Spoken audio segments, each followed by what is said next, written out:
Good evening, Christian. Good to see you again. Hey, what's going on, man? Good to be back in your backyard. We're going to get into some topics today, something about working with hands and junk like that.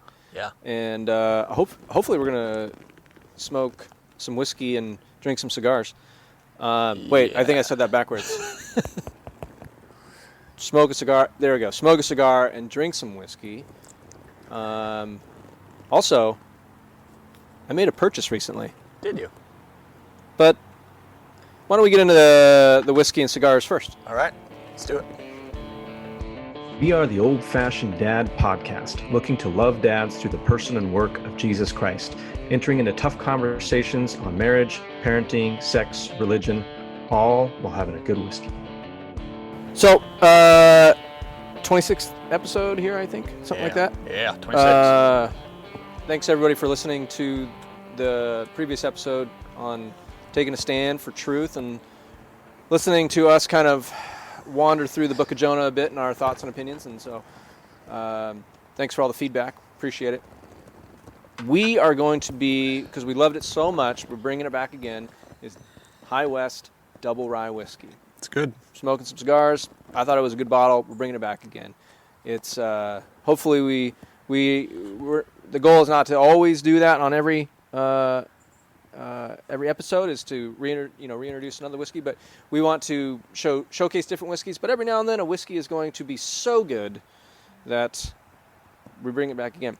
I will, though, make another suggestion for listeners out there.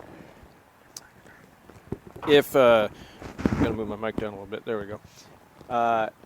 If you are looking for another good suggestion on whiskey, is Willet Distillery. Fantastic stuff down in Bardstown, Kentucky. I always forget if it has two L's or one L. I want to say Willet. How big is Bardstown? Because I know we've had another whiskey from Bardstown. Are they like known for their whiskey? They are the bourbon capital of the entire world. Bardstown is? I believe so.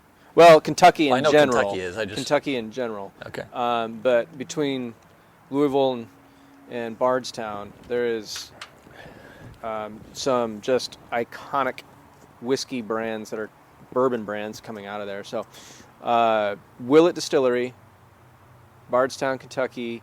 Ooh, nice smoke rings. I like that. I'm not that skilled yet. You'll get there. You'll get there. You know one. Thank you, Yoda. So that would be my recommendation. Smoking some Thompson Cigars, Thompson Cigar Club. So appreciate that. I didn't have to bring the cigars this time, so thank you. No problem. Actually, you provide a lot of the cigars too. So. Well, I can't just be a total slacker and just let you provide the whiskey all the time. So. I made a recent purchase. Tell me. Yeah, I'm actually quite excited about it. I made a gun purchase. This is your first gun purchase, right? Yeah, and not just a gun, but plural. Guns. Guns, multiple guns. Guns. Right. And you're not just talking about your arms. I mean, you're kind of yoked. You're talking about firearms. Yeah, I'm. Thank you. I appreciate you. I appreciate you saying that. So, these are like howitzers, right? No, I'd been, maybe pun intended, waiting to pull the trigger on purchasing some guns, and the timing felt right. Okay, you want to wait till they're the most expensive and hardest to get. Yeah, is what you're... and the ammo is in very short supply. Yeah. $20 a box.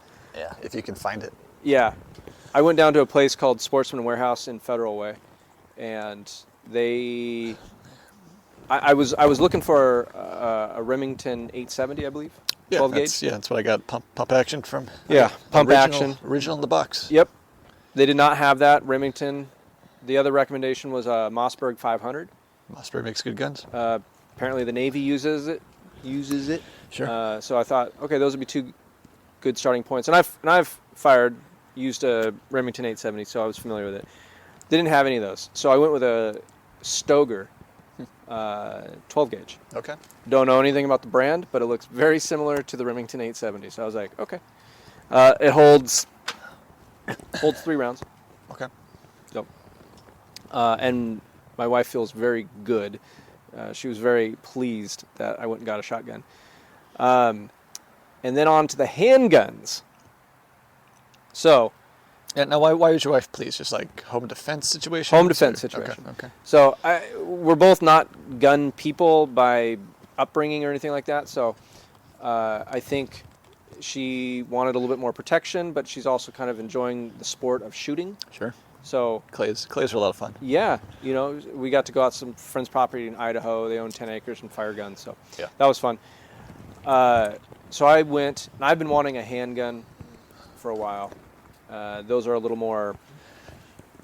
bit more kind of made me nervous, but I've gotten a little bit more training. Okay, training sounds more official. I've gotten to use them a little bit more. But I wanted a Smith & Wesson M&P, like a 9mm or something like that. But I couldn't find any, and so the ones that I found, because I had a price point. I was like, and I want to do concealed carry. Sure. So I found a Springfield Armory XDE 45. Okay. And it looks just right for concealed carry. It's holds 7 rounds. Is it a compact or full size? Compact. Okay. I should read up on the specs on it. Yeah. I mean, it'll say compact if it's compact. Yeah, I didn't read over the specs. That I was just so caught up in the fact that I'm buying a handgun. I'm buying a gun. Woo! I'm exercising my Second Amendment rights. I can do this. That's right. Do it while you can, right? Right. So I was really, I got to wait like anywhere from 15 to 30 days to get it, is what they're telling me. Right, because you don't already have a concealed carry. I don't. So they're doing the background check. Right. But they did a background check right there at the store for the shotgun. Sure. And I passed within like a minute. Mm-hmm. So chances of me getting the handgun maybe within the next couple of weeks are probably pretty high. Sure. So when are you going to go get your concealed carry? With everything else that I'm doing, why not add another thing on top of that? So probably I need to start that process this upcoming week. Sure. So if I understand, I read some stuff by the King County Sheriff's Office. Yep. That if you live in the Berrien area, you can just go down to the King County Sheriff's Office, Yep. which I'm trying to remember where that is. Might be Renton, I don't know. And you can just go do the application, get fingerprinted, and Yeah, it's pretty easy process. Yeah. yeah. So gonna go do that, and then obviously looking forward to taking the guns out and training with them and getting familiar with them, and we'll probably go out to my family's property and plink some stuff around. All right. So we're going to come out with you and do some shooting too. I need to. Because you got a recent purchase, unless you don't want to talk about that. Yeah, no, I've I rounded out my collection. So I finally was able to finally talk Jenny into letting me get an AR-15. And so now I've got a rifle, which is nice, which makes sense because that's what I had the most training on being in the military.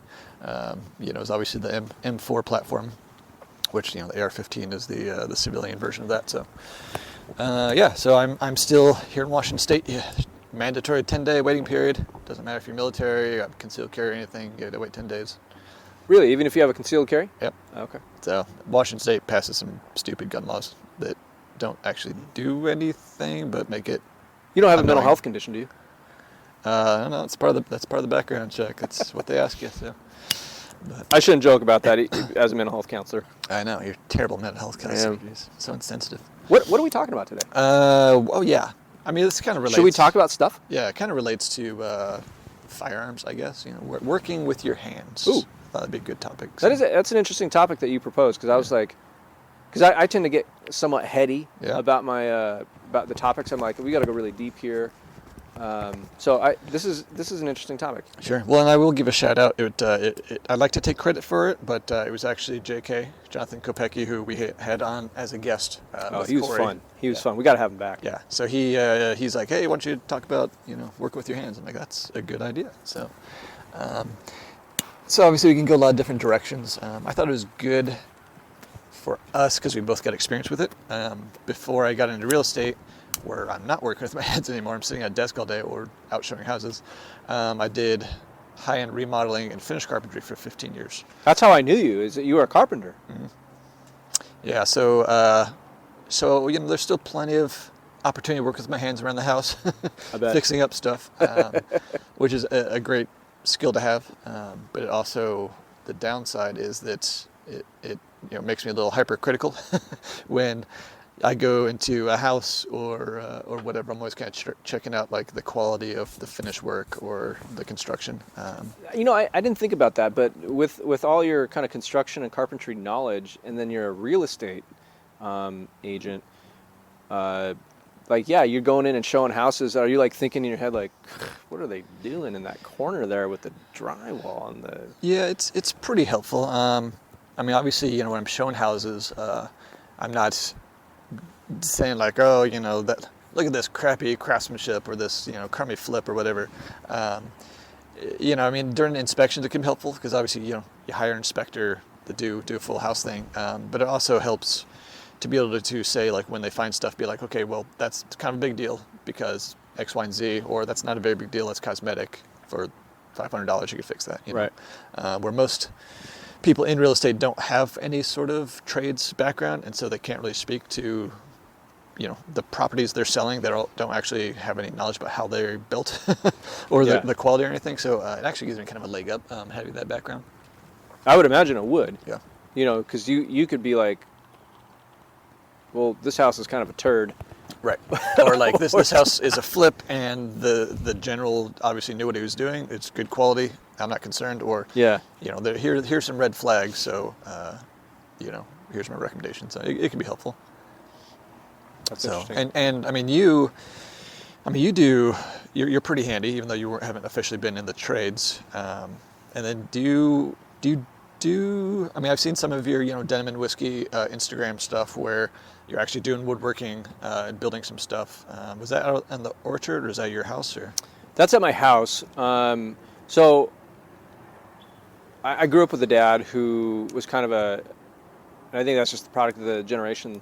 But just jack of all trades, just knew everything. But my mind was not always geared towards trade stuff. And working with my hands, things just didn't make a lot of sense to me. But I think being, close to being in my 40s, I know, I'm looking forward to it. Things make a little bit more sense now, especially,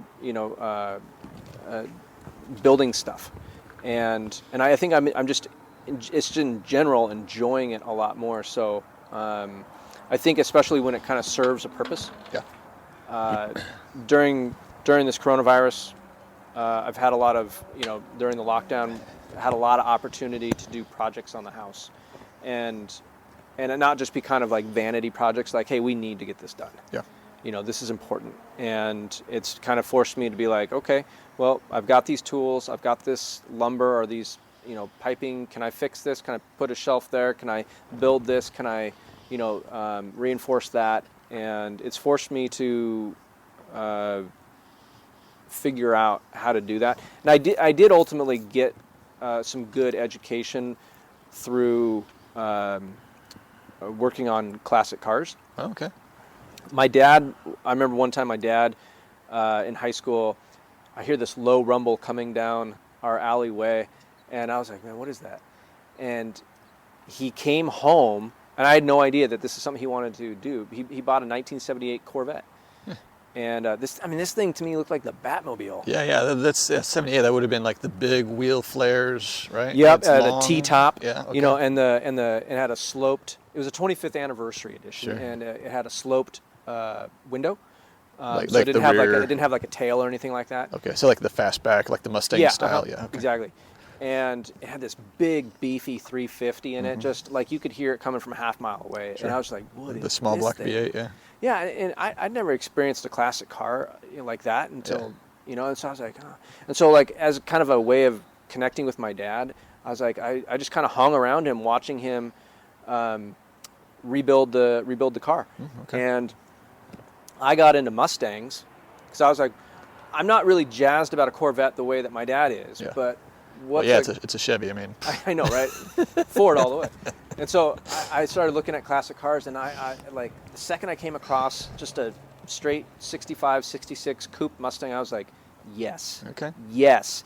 And I was like, I need one of those in my life. And so I've owned 2 classic Mustangs. Okay. And My dad and I, we did a partial rebuild on my '66 Mustang, but it proved like it had way more issues than we could manage. Sure. And ended up selling it. Sure. Well, that was, I mean, that was before they started galvanizing the sheet metal so you got rust issues. Yeah, a ton of tranny issues. Yeah. But I learned from my dad, and just simply getting in there and looking like, oh, this is what makes up an engine. And I learned like why an engine would be considered like the numerical values, like 350. What does a 350 mean? Right. You know, and so I learned like kind of the mathematical stuff behind that, and then like, you know, I can point out where the distributor is. I can point out, you know, the master cylinder and all that, and where it all connects and Sure. stuff like that. And so once I started learning all that, it made other stuff like working with wood and working with other tools and saws like, oh, there's some similar principles that kind of apply. Sure. Yeah, I mean, it's mechanics. Yeah. Right. Yeah. So I think it kind of took the intimidation factor away a little bit. Okay. I didn't realize that you had a connection with kind of classic cars and stuff. It's, Yeah. Something I used to be really big into. Mustang? Not specifically Mustangs. I mean, I had a friend who had, I think, a '66 Nice. coupe. And I had a buddy who had like a Ford Fairlane. And Ooh, that thing, Fairlanes. I mean, you had 3 in the tree, you know, I mean, Oh, like man, that thing love was that. a beast to drive. But Yeah. a buddy who had like a El Camino, you know. So, you know, I'm familiar with, you know, kind of the classic muscle cars of 60s and 70s. I actually restored, I mean, it's kind of a ghetto restore, it wasn't like professionally done or whatever, but had a 71 Datsun. Ooh. What was it? I mean, I should totally know. I haven't even thought about it for years. 270. 270Z. Okay. So which is the predecessor to kind of the because they see they're Datsun at the time, then they're bought out by Nissan. I think in the mid 70s or 80s, whatever. So I gotta look this up while you talk. but it was, the body style was the same designer as the Mercedes E-Class. So they had like the big hood and like you could get like 270Z. Yeah. All right. That's sexy. And they call them, you know, the poor man's BMW, right? It's kind of their reputation. Kind of looks almost like a Jaguar. Yeah, well, it was the sorry, I misspoke a second ago. I said the E-Class. It was the Jaguar E-Class. That was the same designer who designed that body style. Yeah, it looks like it. Which obviously is a classic car as well. But they called it kind of the poor man's, you know, Beamer. And that was a lot of fun. It had like a straight 6. You know, pretty zippy for its time, and it was really affordable. It was one of the first, I think at the time, new. They're like $3,500. So it was one of the first like affordable sports cars on the market in '71. But I learned a lot working on that thing. You know, I used to like change my own oil and do all that. Did kind you of do stuff. it by yourself? I had a buddy who was a big, you know, a V-dub. Okay. Stoner bus guy, you know. Gearhead. Yeah. Yeah. That we lived with. So he kind of showed me how to like sandblast the rust away and restore, you know, that kind of stuff. Nice. And then another buddy who was pretty mechanically inclined, worked on cars, and his dad was a big classic car guy. We go like these car shows and stuff, and he'd be like, "Oh, you know, you see that car there? Like they've got the '71 bumper from the, you know, '68, this and that." And I was like, That's wild to me. Yeah, that's a whole nother level. But I do appreciate the classic cars. Anyway, off that tangent. I mean, as a dad podcast, I think it's interesting to talk about working with your hands, because I think you get into like the ethics and the theology of work and the importance of it and the goodness of it. There's a certain satisfaction of working with your hands, like making something. Because, you know, biblically speaking, you know, we're called to, I mean, Adam's calling was to cultivate the earth, right? Which is where the word culture comes from, is to cultivate, to create, to take God's raw material he gave us and create something out of it, right? Mm-hmm. To make something good. And that's the root meaning of culture. And so I think it's important, especially as Christian Men, I think there's something deep down inside of us that God instilled that you know, some guys are, you know, maybe more gifted or talented naturally in that direction, but there's something about working with our hands and creating something that echoes what God intended in the garden, right? To be able to make something, create something, and at the end of the day, after working on a car or working in your yard or building something, like you just have the satisfaction to be able to stand back and be like, this is what I did with the tools and resources God gave me, and a satisfaction in that, and like you sleep better and you're a little more tired, and like which is a different experience than like working at a desk where you're like mentally tired but you're not physically tired, which in my experience isn't nearly as satisfying. But I don't know if you have anything to say about that. Yeah, I think I think this is there's kind of like the physical aspect of this conversation, and then there's the the spiritual and the theological aspect of this conversation. Certainly we're talking about working with your hands, literally working with your hands, and because I think there's at least in our culture there's kind of a we look down on jobs that are a little bit more blue collar. Sure, manual labor jobs, yeah. Yeah, and and the jobs that are white collar tend to be held in higher esteem because they take college degrees and yeah. But interestingly enough, like the jobs that are blue collar, like being a plumber, they can easily make six figures. Sure, you're making $80 an hour, yeah, $150 an hour, yeah. There's not a lot of people that want to do that job, and there's also a lot of people that will pay, oftentimes the college people, for those jobs, because especially if you do it well. Yeah.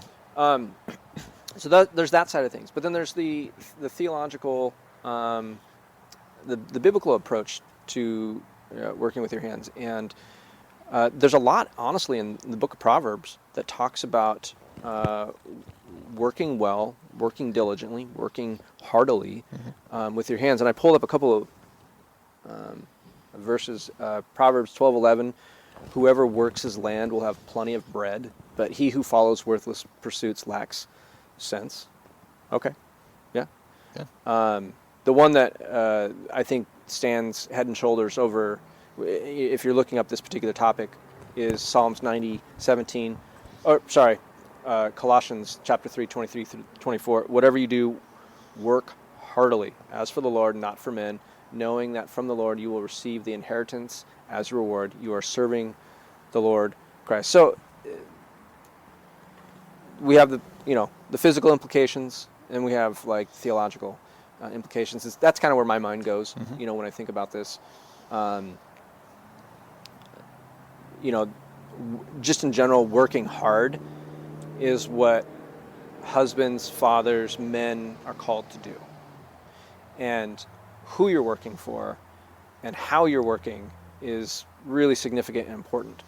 And Proverbs talks about not being a sloth and not being a fool when it comes to work. And the epistles talk about working for the Lord and not for yourself when it comes to your work. Those are my thoughts. Sure, no, that's good. I guess we're going to go that direction. Whatever direction you want to go. Well, you're kind of getting into like the theology of work, right? One of the best book I've ever read on this is Tim Keller's Every Great Endeavor. Oh yeah. And it's a great book. And it's really eye-opening because he starts off talking about like you're talking about, like the blue collar, the manual labor jobs aren't very well respected in the Western culture, right? Right. And that comes from the Greek society, because we've taken a lot of our Western values and history from that. I mean, that was the root of the Western world, right? And in the Roman world, the highest aspiration was to be able to sit around and philosophize. And so manual labor is looked down upon, but if you can make a living sitting around and philosophizing and thinking and writing, that was the highest calling. And that's been translated into our culture. So you've got this, the more manual your job is, the less respected it is, the less you're going to make. It kind of works into our unspoken hierarchy of importance, Yep. And it's unfortunate, but a lot of our identity is wrapped up in what we do for work. 100%. Yeah, and I think we might have alluded to this before, but I mean, you can tell, and I very intentionally try not to go this direction, but it's very natural. Like you meet someone new, and if it's a dude talking to a dude, it's almost Hey, what do you do? Yeah, what do you do? And we're basically sizing them up. Yeah. You know, what do you do? Like, oh, you're a lawyer. Okay, that's respected, kind of. Yeah. You know, or you're a janitor. Yeah, or you know, you're a landscaper. It's like, you know, or blue collar, whatever. You know, and it's unfortunate that so much of our identity culturally gets wrapped up into that. Mm-hmm. But as Christians, you know, we need to look at it as, because I've heard bad theology on this, where basically like work is frowned upon as if it was the result of the fall. It's not. Work was ordained by God as our calling and purpose before the fall. That's true, because God had Adam cultivate the garden. He had Adam, Right. you know, name all the animals, and Right. and who knows, other work possibly before Right. sin entered. Right. So work is our dominant calling in life, and so it matters how we do it, not just what we do, but how we do it. And the result of the fall wasn't work. It was that work is going to be thwarted. It's going to be difficult. It's going to be Right. plagued by you know, the laws of entropy, where like everything's you know heading towards chaos, and you know things rust and decompose, and you know your work's not going to last you know like it was intended to. And so I think that's important as Christians to gather that, you know, and to push back against, you know, the predominant ideas of like, oh, it's Monday, oh, I've got 5 days ahead of me, oh, it's Friday, yeah, the weekend, you know, I get to not do anything. It's like, I don't think that's good or helpful, you know, specifically as Christians, because like, I mean, I look forward to work. I enjoy work. Yeah. My challenge is pulling back on work and doing other things. Now, I know it's not everyone's thing. You know, some people, you know, have jobs that they don't like and they don't feel like they're thriving in, or that they're meeting their calling. But I mean, I think, you know, so much of that is more in our mindsets, and that we haven't given over our work aspect of our life to God. You know, because like whether you're, you know, a janitor or a secretary or a lawyer or a doctor or a carpenter, or you know a famous Instagram influencer like you, yeah, we're called to do everything with excellence. You know, and if we have an attitude of like, I hate my boss, I hate my life, I hate my job, it's not glorifying to God. You're probably going to do a shitty job. And so I mean, so much of that goes into mindsets. And you could be a non-Christian, have a good mindset, and still thrive in your life. You know, because I think those godly principles still have truth and still have natural consequences, whether or not you love Jesus.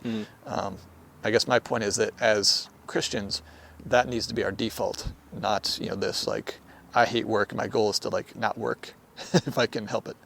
Or even, you know, the idea of like retirement. Like, it's you kind of look, you know, you step back from it. It's kind of a weird idea that like our goal in life is to work towards a time where we don't have to work. Yeah, you know, and I think it's telling where, you know, there's quite a few, you know, numbers and stats out there that show that like when people stop working, it's almost like their purpose in life ceases and they die shortly after. There's a lot of mental health stats that would show that too. Or they go back to work in some capacity because they don't know what to do with themselves. Right. I don't think we're not meant to be idle as image bearers of God. We're not meant to like not have a purpose tied to work. Now that's different than maybe getting to a place in life where you don't have to work to you know pay to pay the rent, if you will. But that's different. That's more has to do with like financial stability as opposed to just not working, becoming a sloth. You know. Yeah. No, I think that's interesting, because you're right. We were created in as much as our primary function is to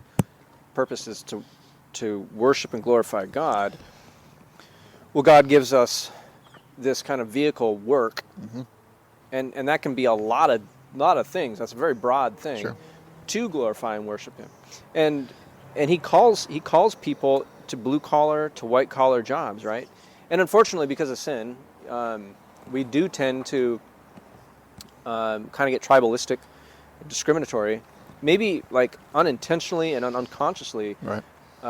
Like I know that when I meet somebody, another guy, even woman. new, I ask like, hey, I'll ask stuff like, are you married? Do you have any kids? What kind of job are you in? Because I'm just trying to find something I can relate to. Sure. And the work thing, you're right. Like when I ask somebody like about work, I'm like, okay, can I relate to them? And I think there is this attitude of like, well, if I find out that they do something that's, I consider a little bit lowly, I think to myself, a little better than you. Sure. A little better than you. Right.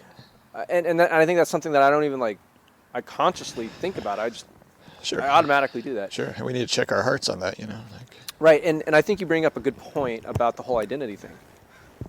This is I don't know how identity can't be implicated in almost every facet of our life, especially as Christians.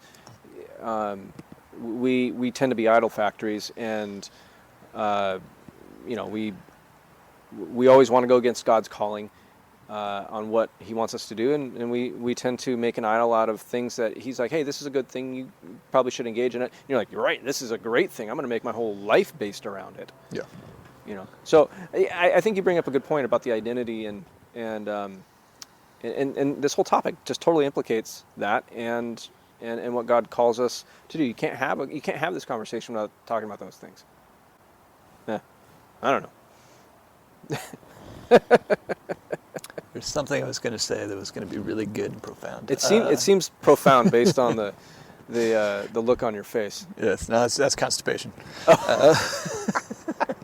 I'll just have to cut out this part.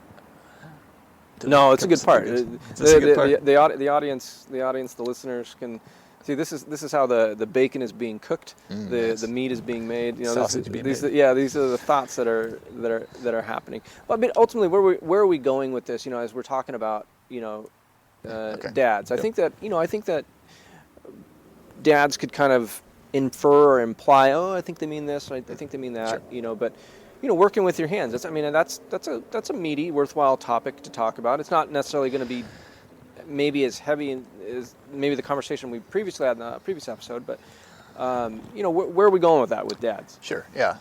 Thanks for bringing that back. I think it's important as a dad. Whether you have sons or daughters, to I think about my wife's experience. Like her dad was very handy, right? But he's also very impatient. And so he knew how to do a lot of stuff, but he was too impatient to teach his kids how to do it. And so he would just do it. You could build them a tree house. You could remodel a house, but he didn't show them. Right. And so both, my wife and her brother, you can't, don't have a lick of of sense when it comes to mechanics or how things work or carpentry or anything. And I know it's something that Jenny kind of laments, I wish he would have taught me more.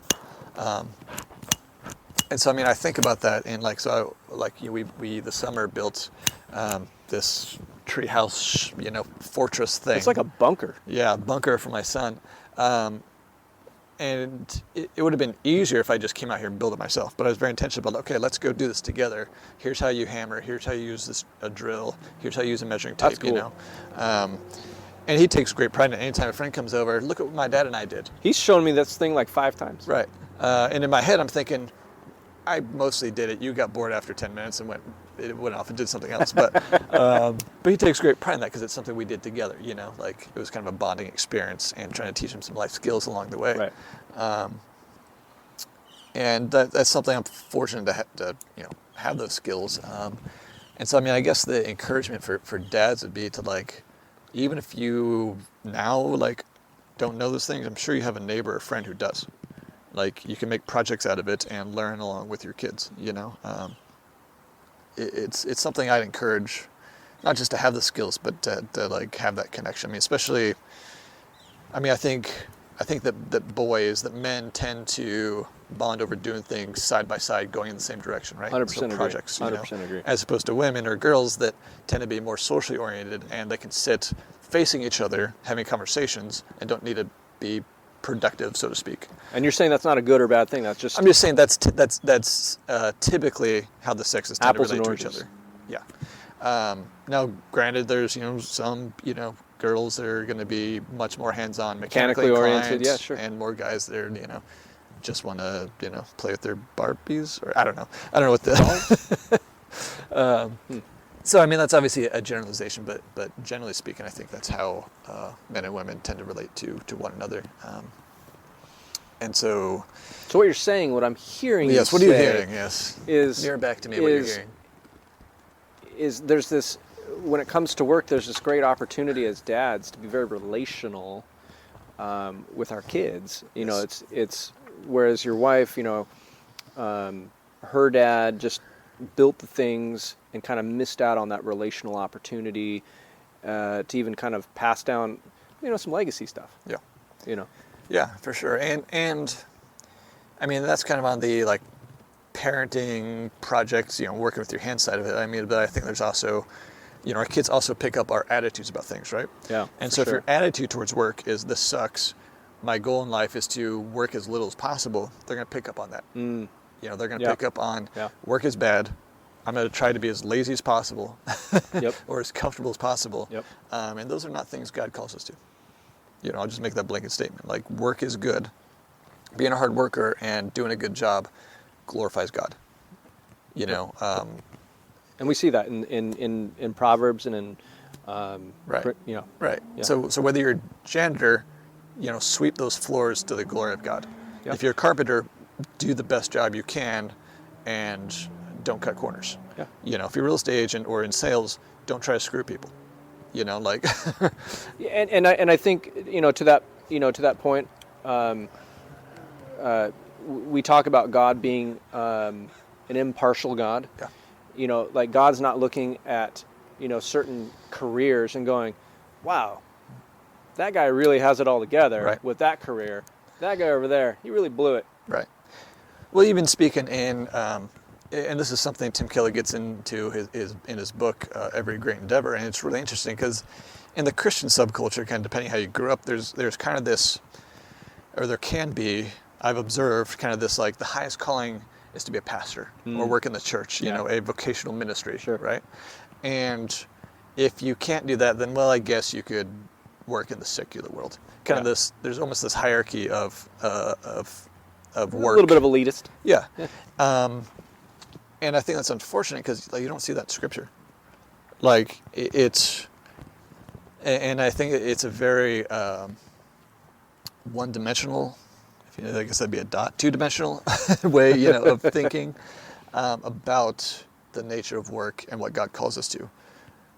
Being called to be a missionary or pastor, in God's eyes, is no greater calling than being a carpenter or a white-collar job, because it's not the job that glorifies God; it's how you do it, and it's how. Amen. That's a great word. Could you say that again? Say that again.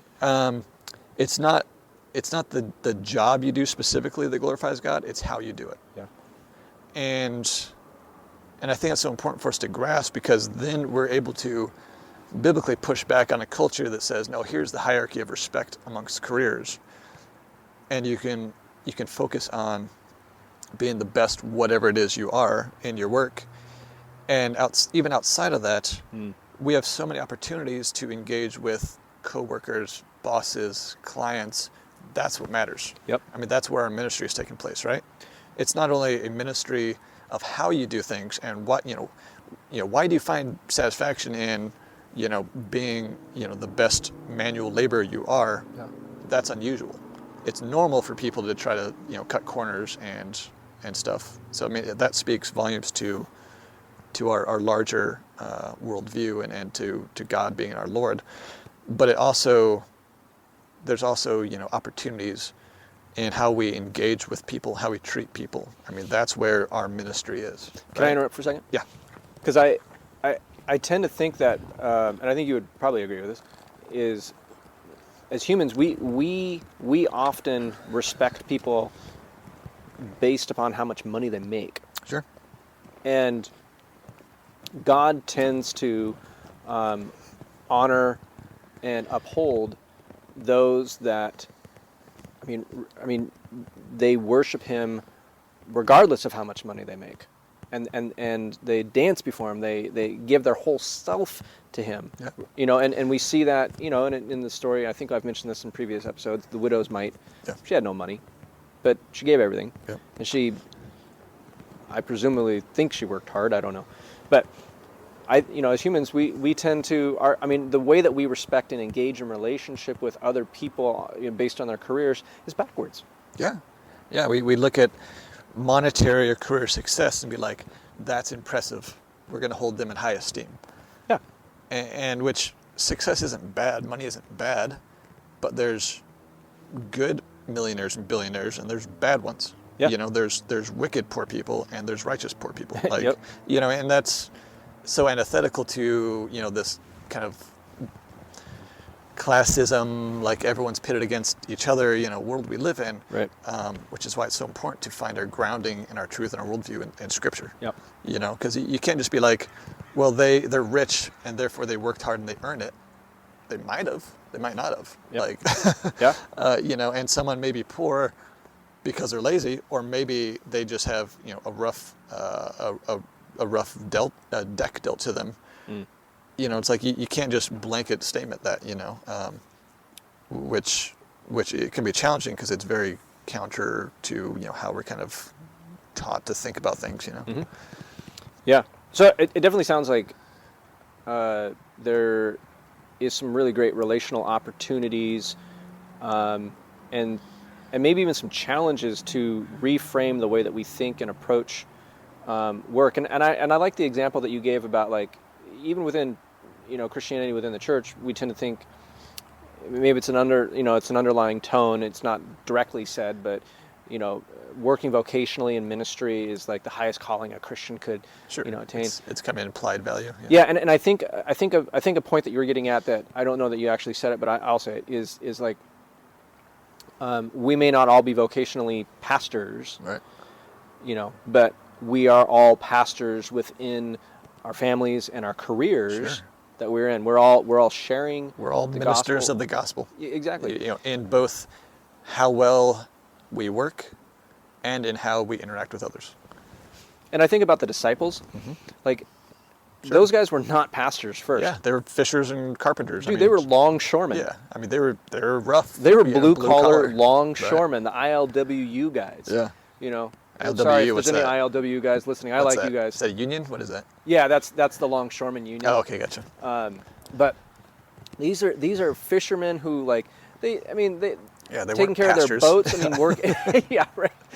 We're taking care of their boats, working long hours, Yeah. getting nothing, you know, oftentimes Right. on their catches, you know, and Jesus came to them, and it was through being in relationship with Jesus and being discipled by Jesus Right. that they were refined. Right.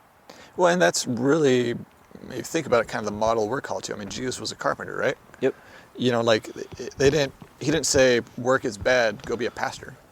Right. You know, he didn't say, you know, working in a church is the only way to do it. Like that work was their means of ministry. Right. Right. And I think that's the whole point of this episode, right?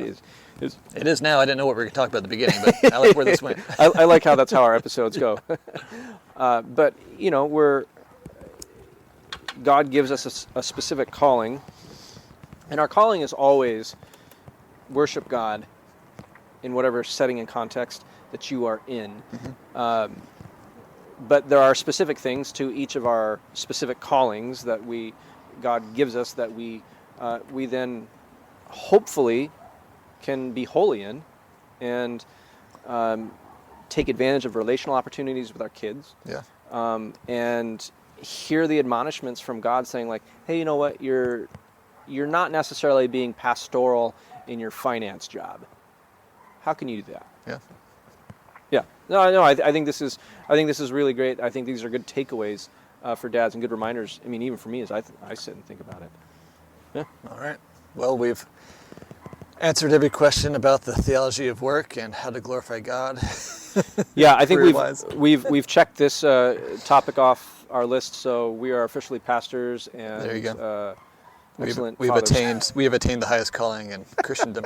But if you want, I mean, if this topic is something of interest to our listeners, definitely check out Tim Keller's Every Great Endeavor. It's it's really pretty eye-opening, not only dissecting the attitudes in our culture towards work, but kind of the theological implications through Scripture of how what God intended for men and women in work. Yep. Yeah. Well, as we close it out, I wanted to put maybe a question out to our listeners. We've been at this now for 25-ish, 26 episodes, and we've covered a lot of very broad topics.